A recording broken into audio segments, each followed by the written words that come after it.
సుబ్బారెడ్డిగూడెం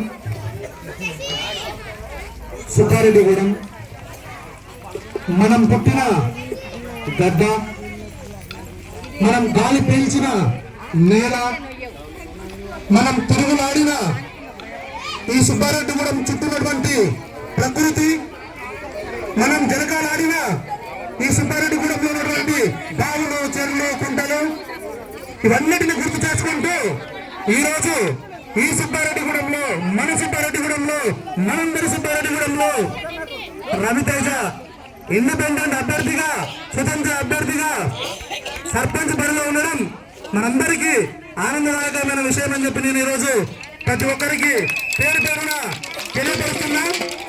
అలాగే ఈ రోజు నేను ఒక మనిషి యొక్క జీవితం గురించి నాకు తెలిసినటువంటి ఒక అంశాన్ని, నా అనుభవాన్ని సుబ్బారెడ్డిగూడెం గ్రామ ప్రజలందరికీ మనస్ఫూర్తిగా పంచాలనుకున్నాం.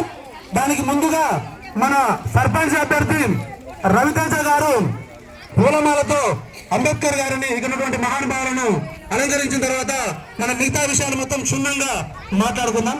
రవితేజ గారు మీరు పూలమాల వేయాల్సిందిగా కోరుతున్నాం. కళాకారులు ఒక మంచి అంబేద్కర్ ఆశయాల పాట పాడవలసిందిగా కోరుతున్నా.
ఒక్కసారి